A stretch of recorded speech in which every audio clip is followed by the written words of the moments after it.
só o meu disclosure agora, eu vou seguir na mesma linha do Dr. Marcos Dalólio, né? Essa área foge um pouquinho do meu domínio, porque são poucas as situações em que realmente eu posso pessoalmente ir lá e resolver o problema do paciente na metastasectomia. Então, vamos discutir os aspectos gerais desse tratamento com vocês.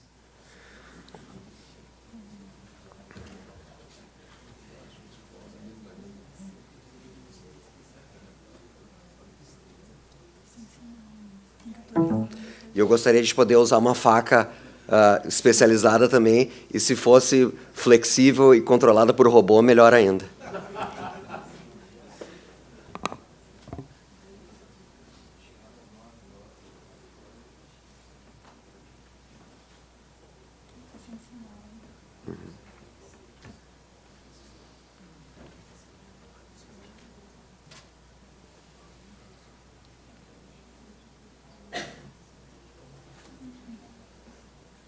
Foi, maravilha. Obrigado.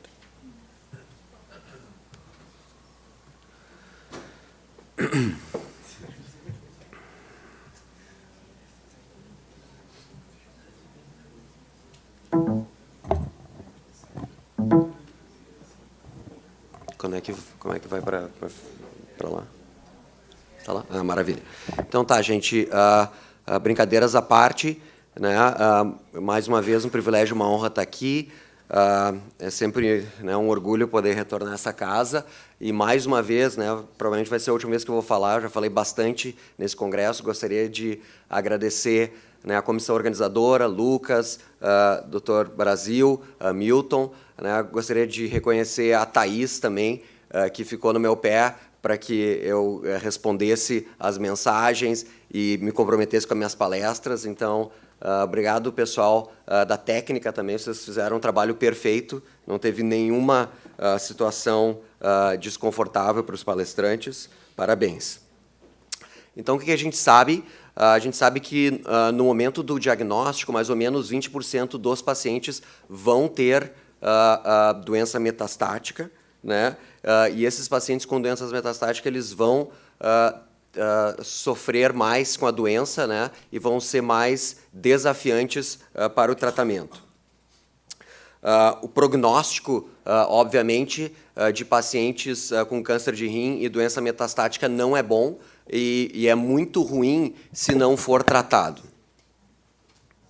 Quais são os lugares mais comuns em que a gente pode ver metástases de câncer de rim? Então, certamente, né, os linfonodos regionais são os lugares mais comuns, mas também pulmão, ossos, cérebro, né, e outros lugares menos frequentes, como o fígado e a glândula adrenal.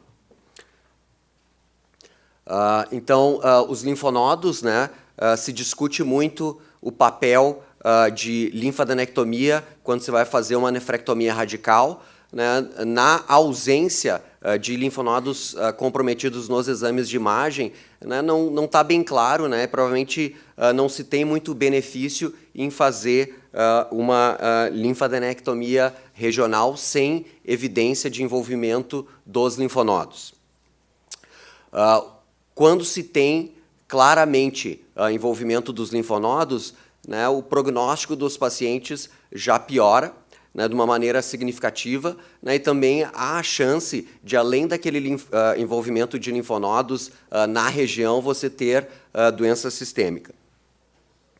Se você vai fazer uma linfadenectomia, se o paciente tem indicação de fazer linfadenectomia, né, não basta só fazer aquela linfadenectomia hilar, né, e não basta só retirar aqueles linfonodos que parecem ser comprometidos, né? Se for para o lado direito, você tem que fazer um template mais estendido para o lado direito, se for do lado esquerdo, um template mais estendido para o lado esquerdo, né? A gente pode ver que os linfonodos mais comumente comprometidos estão mais perto do rim, mas também a gente tem envolvimento de linfonodos um pouquinho mais distantes do rim, daí a importância de estender essa linfadenectomia.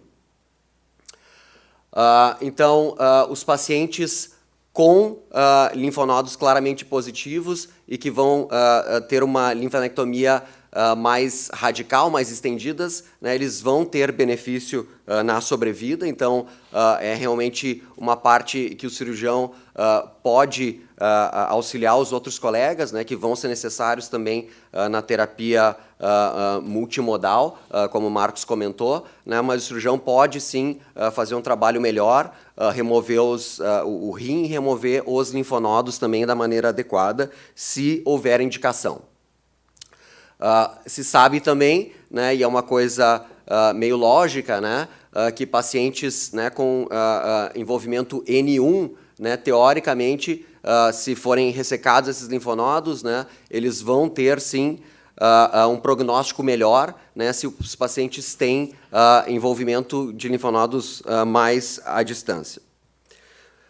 Com relação aos linfonodos, então, quais são os fatores, né, que vão se correlacionar com uma evolução melhor? Então, a performance do paciente, né, certamente é uma coisa que vai influenciar, né? Se você tem envolvimento de poucos linfonodos, idealmente de um linfonodo também ajuda, né? A ausência de sarcomatoid features, e se você tiver uma histologia mais favorável, como tumores papilares de rim. Outra metástase que vai ser não tão frequente quanto dos linfonodos, mas relativamente frequente, são as metástases pulmonares, né? Numa escala de bom prognóstico, né? Depois dos linfonodos, as metástases pulmonares também são as que respondem melhor ao tratamento, e os pacientes vão ter mais benefícios se você conseguir tratar apropriadamente essas metástases pulmonares. Se você conseguir ressecar uma ou a doença oligometastática pulmonar de maneira completa, né, obviamente o paciente vai se beneficiar mais, e claramente, né, o fator de risco para pior prognóstico é a ressecção incompleta das metástases pulmonares. Fatores prognósticos bons, então, de novo, metástases solitárias e, de novo, a excisão completa dessas metástases. Com relação às metástases ósseas, né, elas já têm um pior prognóstico, né, em geral são mais difíceis de tratar, principalmente se forem múltiplas. A indicação de excisão dessas metástases ósseas já é mais né, contestável, né, fatores prognósticos bons, então, de novo, né, metástase única, né, se você conseguir tratar bem aquela metástase única, né, então, realmente, né, isso são fatores que ajudam no bom prognóstico para os pacientes. Reforçando, então, esse trabalho, né, a questão que metástases únicas realmente vão, se bem tratadas, elas vão tornar o prognóstico do paciente melhor. Então, estatisticamente, né, se você trata cirurgicamente só, sem nenhum tratamento adjuvante, você tem uma sobrevida em 1 ano de 83%, em 3 anos de 45% e em 5 anos de 23%. Isso considerando se você tratar só com cirurgia, né, o que não acontece hoje em dia. Né, mas, independente disso, né, as metástases únicas devem, sim, ser tratadas. Agora, chegando né, também numa área mais complicada, né, as metástases cerebrais. Né, as metástases cerebrais, elas não estão associadas com um bom prognóstico, infelizmente. Sintomas de metástases cerebrais, dor de cabeça, convulsões, né, tem muita chance também de ter sangramento com metástases cerebrais. Qual tipo de tratamento que pode ser oferecido, né? Além dos tratamentos sistêmicos, né? Você pode, né, em situações especiais, fazer excisão cirúrgica, né? E você pode também tratar essas metástases cerebrais com radiocirurgia. Com relação às metástases hepáticas, né? Metástases hepáticas estão associadas com um prognóstico muito, muito ruim. né? Então, nessa situação, né, a não ser em situações realmente especiais, metástases únicas, bem localizadas, não tem muita indicação de metastasectomia. Uma situação que o urologista pode se defrontar algumas vezes e pode se defrontar, né, no câncer renal, muitos anos, inclusive, depois do tratamento com nefrectomia, é a recorrência local, né? Então, você pode ter um paciente que se apresenta, né, na tomografia de controle com uma massa onde estava o rim, né, e você pode, nesse caso, né, se for realmente uma lesão única, uma lesão ressecável, você pode sim beneficiar seu paciente retornando lá, né? A abordagem fica a critério do cirurgião, pode ser feita por cirurgia aberta ou por cirurgia minimamente invasiva. Outros locais que são menos comuns, né, estão associados com doença mais sistêmica e têm piores prognósticos. O trabalho que foi publicado esse ano, bem interessante no European Urology, né, como é que a gente identifica, né? A gente vai submeter esses pacientes a uma metastasectomia, às vezes são né, lugares desafiadores, né, os pacientes né, estão recebendo tratamento sistêmico também, né? Como é que a gente identifica os pacientes que vão se beneficiar ou não vão se beneficiar desse tratamento mais arrojado? Né? Então, esse é um trabalho retrospectivo, né, de um grupo belga, somente 43 pacientes, né, mas que identificaram marcadores moleculares associados com o melhor ou pior prognóstico quando você faz metastasectomia somente. É uma coisa que, se for desenvolvida, né, de repente a gente consegue estratificar melhor os pacientes que vão se beneficiar ou não desse tipo de abordagem. Com relação ao prognóstico, né, resumindo aqui no trabalho do Dr. Leibovitch, né, o que está associado com pior prognóstico, né, nessa análise multivariada, 727 pacientes, então metástases do fígado, né, tumores agressivos, se o paciente tem metástases ósseas também, né, se está com sintomas constitucionais na apresentação, trombo de cava, o Marcos mencionou isso, né, metástases múltiplas, e também se você tem metástases já no tempo do diagnóstico. O que os guidelines da Sociedade Europeia dizem? Então, basicamente, eles reforçam, né, que esses pacientes com metástases únicas, principalmente, né, podem ser oferecidos, sim, o tratamento cirúrgico ou tratamento local, né, no caso de lesões ósseas ou cerebrais, para que você ajude, né, o seu colega oncologista né, ter melhor benefício do tratamento sistêmico. Então, basicamente, era isso. Gostaria de agradecer, né, estou à disposição para perguntas e gostaria também de recebê-los em Los Angeles, na USC. As portas estão abertas. Muito obrigado.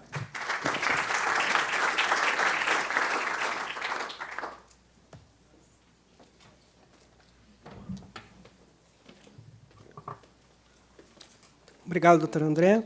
Então, para continuarmos esse painel, eu convido o Dr. Alain Dalprat, que é professor de radio-oncologia da University of Miami, para palestrar sobre radioterapia ablativa. Alain, por favor.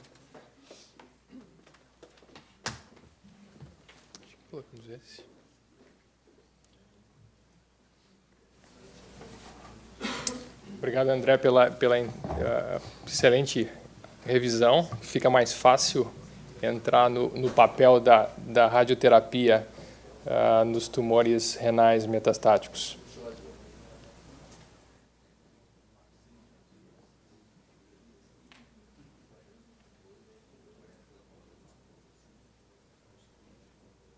Esse é o último. Esse mesmo. Isso. Ok. Tá bem. Então, devido ao tempo escasso, todo mundo já deve estar cansado. Eu vou ser breve nessa aula. O papel da radioterapia ablativa nos tumores metastáticos de rim. Então, esses meus conflitos de interesse não tem nenhuma relação com essa aula. Se uma mensagem importante que eu puder deixar com essa aula é que os tumores renais não são radioresistentes como a gente sempre pensou. A tendência é pensarmos que os tumores renais são resistentes à radiação, consequentemente a radioterapia só pode ser usada como paliação de metástase, obrigado, e para controlar o crescimento local. Isso não é verdade. A gente fala então dos conceitos de SBRT, ou atualmente muitos grupos têm usado o SABR, então radioterapia estereotática corpórea ou radioterapia estereotática ablativa. Muitas pessoas têm falado da radioterapia balística, né? A gente tem várias ferramentas para tratar esses pacientes. Na verdade, todas têm o mesmo objetivo e umas têm um pouco mais ou menos de acurácia. O SBRT pode ser feita com um acelerador linear convencional, sem nenhum problema, com métodos de segurança e de qualidade adequados. A tomoterapia, que nada mais é que um acelerador linear com um tomógrafo acoplado. Nós também temos a ferramenta robótica, o CyberKnife, os prótons e, mais recentemente, a gente tem a radioterapia guiada por ressonância. Todo o cálculo de dose da radiação é feita atualmente a partir da tomografia. A ressonância, o V-Ray, que é o nome comercial desse aparelho, ele permite um cálculo de dose feito com as imagens de ressonância, que obviamente são muito melhores para definição dos tecidos moles. É importante reconhecer nesse processo os mecanismos fisiológicos, os mecanismos de ação da radioterapia e por que a radioterapia, o carcinoma de células renais, não é radioresistente à radiação. Ele é radioresistente quando a gente pensar em fracionamento convencional. Se a gente for para os princípios radiobiológicos, a gente tem 4 ou 5 R's da radioterapia, um deles é a reoxigenação. Então, a cada fração, com doses de 1,2 até 3 grays por fração, há uma reoxigenação tumoral. E essa reoxigenação ela causa um aumento de RIF1-alfa, né? E, consequentemente, um aumento de fatores de crescimento, VEGF, e o fator de crescimento derivado do fibroblasto, e também o downregulation, a diminuição de inibidores angiogênicos. Esse processo, então, diminui os principais processos de mortalidade celular em tecidos normais, na radiação, que é a morte celular programada, e a apoptose mediada por P53.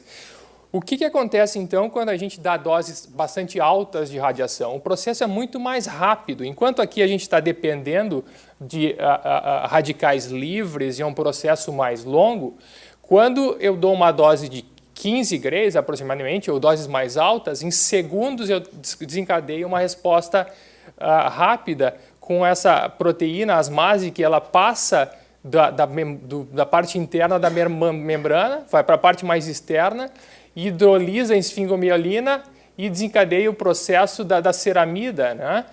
que induz a apoptose endotelial. E esse é um processo interessante porque a radioterapia estereotáxica fracionada, ou as doses mais altas de radiação, ela vai desencadear esse mecanismo nos tumores de maior vascularização, né? Porque a apoptose endotelial ela é determinante da radiosensibilidade nesses tecidos.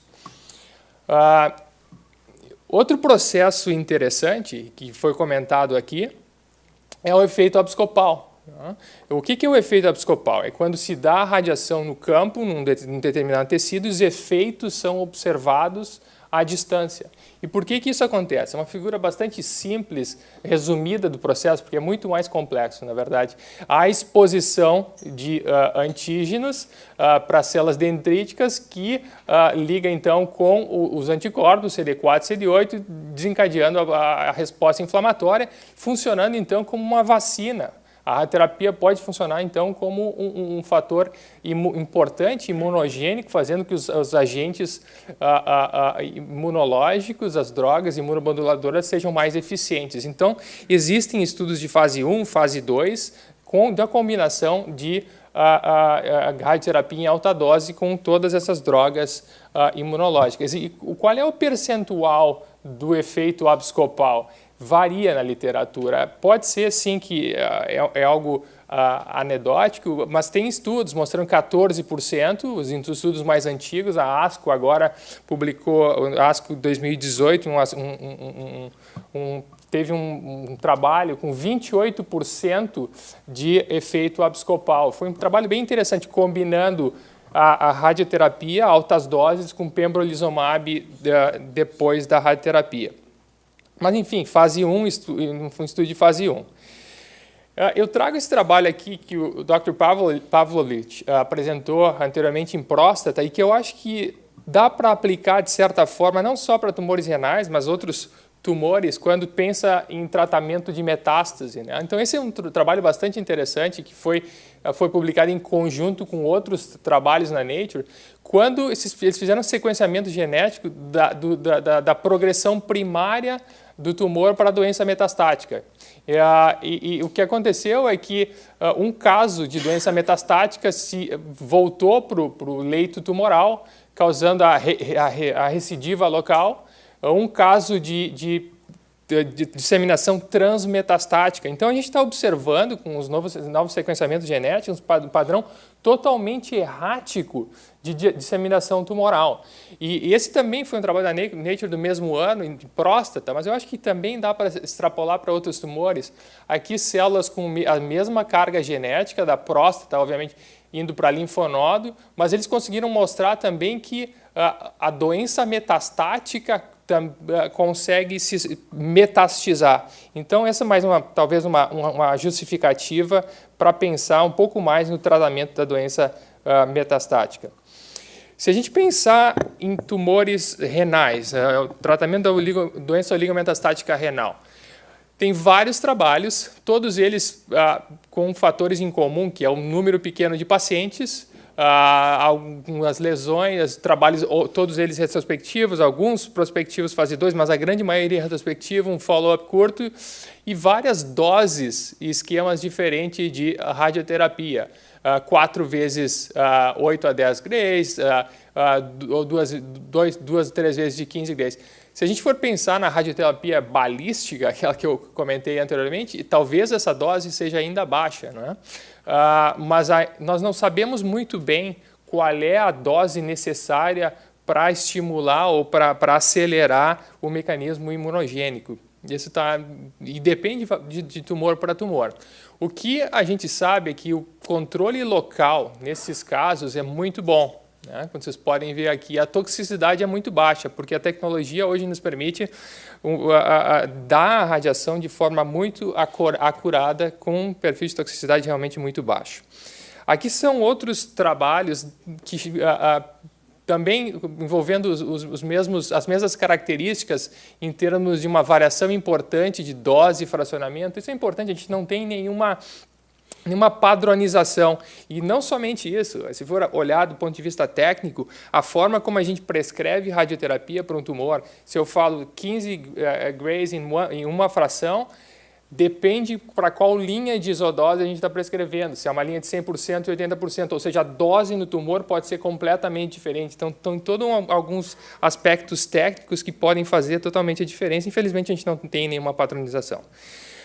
Essa é a imagem só para exemplificar, uma metástase na coluna vertebral, né? Aqui a metástase cerebral, mas é possível, esse é com um acelerador linear, delinear a dose, pintar a dose de radiação de forma bastante precisa, né? Muitas vezes não dando margem, dependendo da técnica utilizada, porque se a gente for quantificar ou tentar controlar a margem de imobilização, o setup margin, em algumas situações não precisa dar essa margem de certeza, porque a técnica de dar a dose ela é muito precisa. Essa é a experiência do Memorial com 105 lesões extracranianas de tumores de células renais. Eles usaram a dose de mais aproximadamente 24 grays ou hipofracionamento 5/12. O que eles observaram? De novo, que o controle local em 3 anos era muito bom, 88%, e esse fracionamento não foi bom, o que a gente acha alto, mas enfim, esse trabalho de Memorial, publicado no Red Journal em 2012, ele tem sido uma referência para muitos centros para dar uma dose alta para principalmente metástase óssea e também metástase linfonodal com doses até de 24 grays. Então, na análise multivariada, a fração única de 24 grays foi preditora de um controle local bastante importante. Mas é importante ressaltar que, principalmente para metástases ósseas, uma dose muito alta pode trazer o risco de fratura. Então, tem que ter um equilíbrio nesse processo, obviamente. Aqui é uma revisão sistemática. O local de maior frequência de metástases, como falado, é o pulmão, seguido dos ossos, e a coluna vertebral é o local mais comum de metástase óssea. Então, é uma revisão sistemática com 9 estudos. O controle da dor com a radioterapia ablativa ele é bastante alto também. Tem uma variação, 41% a 95% dos pacientes. Controle local, como eu mencionei, é muito bom.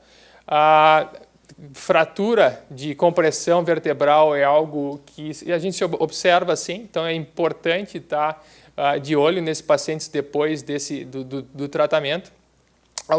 Para efeitos mais comuns são cansaço, náusea e o pain flare. É muito importante falar para os pacientes, quando eles começam a radioterapia estereotáxica fracionada, que nos primeiros 2 dias vai aumentar um processo inflamatório e provavelmente eles vão sentir alguma dor, né? Um piora da dor que tende a diminuir com o passar dos dias. Em raros casos, toxicidade de grau 3 e não nenhum caso nessa revisão sistemática de mielite por radiação. A tecnologia nos permite dar radioterapia com efeitos adversos bastante baixos. Se a gente for fazer um paralelo em relação à cirurgia nesses casos, eu acho que o nosso principal desvantagem é a falta de confirmação histológica, mas de forma geral, o uso de SBRT nesses casos traz um excelente controle local, não é invasivo, né? Os pacientes obviamente foi fazer de forma ambulatorial. Ele é muito bom para pacientes que não são operáveis, seguro, e não tem limitação muitas vezes de tamanho, não tem limitação de localização com as tecnologias, maior parte das tecnologias, e como comentado, pode estimular ou promover o processo imunológico antitumoral. Agora, só um slide do papel da radioterapia no tratamento local, né? Então, esse é um trabalho nosso de 16 pacientes, tratados de 2012 a 2015, que não eram candidatos cirúrgicos. Esses pacientes, então, a gente faz a tomografia mapeando a respiração, né, para saber o quanto esses tumores se movem, e aí dá uma margem, que é a partir a margem de internal target volume, né? Então, inevitavelmente, trata-se um pouco de tecido sadio, mas isso é feito com base no acelerador linear, 40 grays em 5 frações. Depois de 19 meses de follow-up, 100% dessas lesões estavam controladas. Obviamente, tem todos os critérios o quanto essas lesões iriam crescer. Como a gente observou, a grande maioria delas não tinham biópsia, e como a gente observou antes, é um grupo bastante heterogêneo. De qualquer forma, a gente tem que levar em consideração e ter em mente que SBRT deve ser considerado como uma alternativa à observação e a outras alternativas de ablação. Em relação então, às mensagens finais, carcinoma de células renais não é radioresistente, e depende do tipo de radioterapia. O SBRT dá um excelente controle local, muito bem tolerado. E as técnicas de radioterapia permitem, então, fazer com que a radioterapia se torne cada vez mais segura. Eu acho que é importante reuniões como essa e as reuniões multidisciplinares em ambientes acadêmicos, como o Hospital de Clínica, para promover esse conhecimento e, na ausência de evidências de nível 1, obviamente, discutir caso a caso de forma apropriada. E, obviamente, a gente precisa de ensaios clínicos randomizados nessa área. Esse é o Theodor Kocher, ele foi prêmio Nobel de Medicina, é um suíço, que ele, na verdade, precursor da cirurgia da tireoide. Ele falava que o bom cirurgião é aquele doutor que podia operar e sabia quando não operar. E eu acho que o radioterapeuta também tem que seguir essa mesma linha. Não são todos os casos, mas a gente tem um papel importante no processo. Muito obrigado.